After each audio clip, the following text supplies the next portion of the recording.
자, 이번 시간에는 실린더 정비 7번째 시간으로 주차로서는 9주차가 되겠죠. 9주차 5월 13일 날 수업이니까.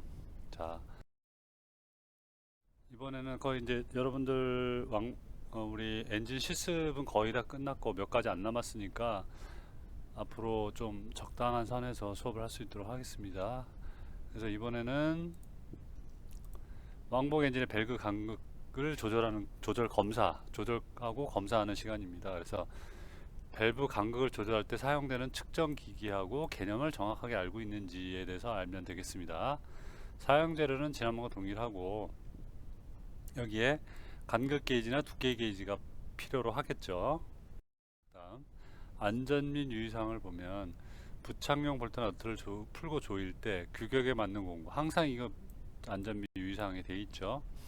그 다음에 사전 준비사항으로 뭐가 있냐면 주유 스위치, 연료 선택 밸브 및 점화 스위치를 모두 어디 한다? 오프해야 됩니다. 왜냐하면 밸브를 간극을 조절하려면 밸브 개념을 먼저 말씀을 드리면 밸브 모양이 이런 모양으로 되어 있잖아요. 그러면 실린더가 이렇게 있으면 이쪽은 실린더 안쪽으로 나오는 거고 이쪽이 밸브 팁 끝이 되잖아요. 여기서 로코암이랑 연결되어 있어서 이렇게 돼 있으면 로코암이라고 하면 이쪽에서 푸시로드가 밀면 축으로 얘가 올라가면 반대편이 내려오면서 밸브를 눌러서 열리고 닫히고 하는 겁니다. 이때 이 로코암 끝과 밸브 팁 요 사이를 밸브 간극이라고 표현하는 거예요. 근데 이게 열고 닫히고 할 때 움직이면 뭐가 되겠어요? 스파크 플러그나 점화 스위치가 온 상태로 되어 있으면 점화가 일어나면 어떻게 되겠어요? 여기서 스파크 플러그 점화가 일어나면 어떻게 되겠어요? 실제 엔진이 작동이 될 수도 있죠. 그래서 오프 상태로 두어야 된다. 그래서 오프 상태 두고 그 다음에 스파크 플러그를 떼어냅니다. 그 다음에 마지막 점검하고자 하는 밸브를 항상 압축 상사점에 놓고 합니다. 왜냐하면 제일 위쪽으로 올라온 상태가 간극이 제일 가까운 상태가 되기 때문에. 그래서 성형 엔진의 부동식 캠링을 사용할 경우에는 캠 간극을 없애기 위해서 반대쪽 실린더가 어떻게 한다? 밸브가 열린 상태로 해야 된다. 그래서 반대쪽은 둘 다 열린 상태, 그러니까 배기 상사점이 되죠. 압축 상사점이 아니라 배기 상사점. 왜냐하면 둘 다 열려야지 반대편에 있는 밸브들이 압축 상사점이 되고 자유롭게 움직일 수 있기 때문에. 그래서 반대편은 열린 상태가 돼야 된다. 오버랩 상태가 되는 거죠, 반대는. 자, 순서를 보면 밸브 간극은 엔진의 온도에 따라서 열간 간극과 냉간 간극으로 나눠지는데, 열간 간극은 말 그대로 엔진이 작동할 때 뜨거운 상태의 간극을 말하는 것이고, 냉간 간극은 엔진이 이제 작동이 끝나고 멈춘 상태에서 자 이제 엔진 작동 안 하고 냉각되어 있는 상태, 그걸 냉각 간극이라고 합니다. 냉각 간극. 그럼 둘 다 간극을 비교했을 때 어떤 게 더 넓겠어요? 열간 간극이나 팽창이 더 가까울 것 같죠.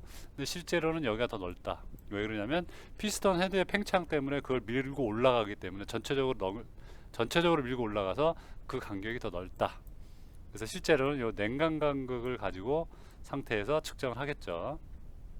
자, 그 다음 밸브 간극을 조절할 실린더 피스톤 위치를 정확하게 어디에 앉는다?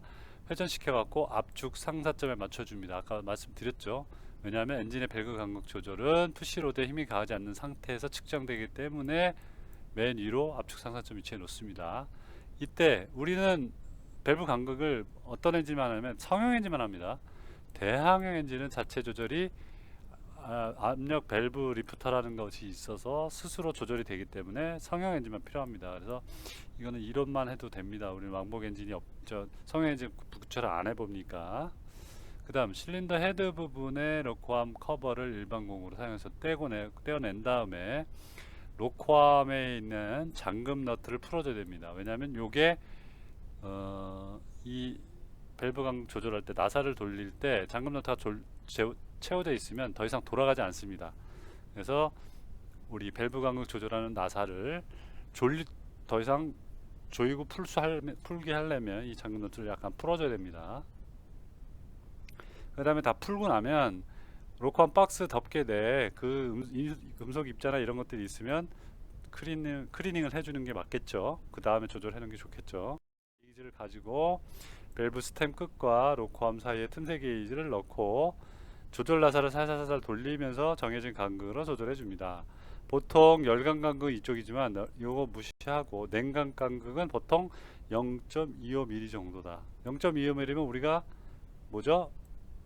요거 0.01인치보다 조금 작죠. 그죠? 그래서 이렇게 조절을 나사를 오른쪽으로 돌려서 채워주면 됩니다. 그러고 나서 간극이 조절되면 규정된 토크 값으로 잠금 너트를 인치를 조여줍니다. 이거 밑에다 넣어놨는데 이때 잘 조절이 됐는지 확인하는 방법은 두께 게이지를 사이에 끼워 밸브 스템하고 로컴 사이에 끼워 놓고 자유롭게 움직일 수 있는데 이게 떨어지지 않아야 됩니다. 실제 여러분들 영상 보면 떨어지지 않습니다. 그렇게 해서 제작을 하면 조절을 해주면 되겠죠.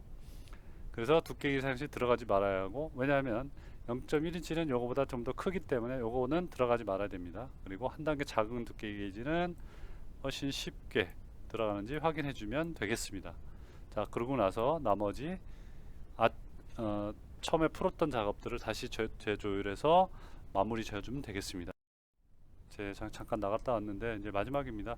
그 그림과 같이 여러분들 여기 간극 게이지를 이렇게 집어넣고 오른쪽으로 일반적인 스크류 드라이버를 조절해 주면 되고, 요 밑에 너트가 있습니다. 잠금 너트. 그 잠금 너트를 이렇게 해서 조여주면 되겠습니다. 이 박스 렌치 같은 걸로 해서 조여주면 되고, 실제 조일 때 이 간극을 맞춰주기 위해서 이 나사를 오른쪽으로 돌릴 때 돌려놓고 나서 잠금 너트를 또 오른쪽으로 돌리면서 조여야 되기 때문에 이거를 잠금 너트를 조이다 보면 이 간극을 조절해주는 나사를 같이 돌릴 수가 있어요. 그래서 얘를 잡아준 상태에서 잠금 너트를 돌려줘야지 그 상태에 그대로 유지할 수 있는 겁니다.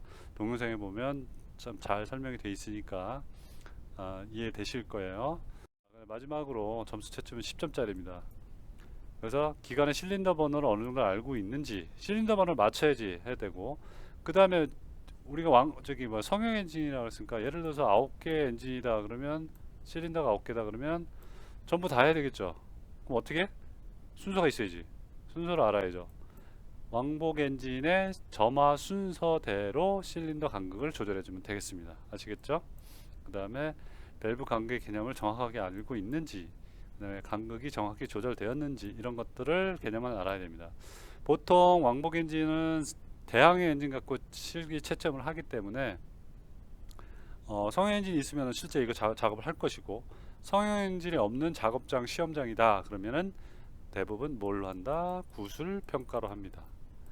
아시겠지만 왕복 엔진이든 가스터빈 엔진이든 우리 작업형 시험에서는 70% 정도가 대부분 구술 평가로 이루어집니다. 50% 이상에서 50%에서 70% 정도는 구술 평가로 이루어집니다. 특히 부대에서 시험 보는 거는 70%가 넘습니다.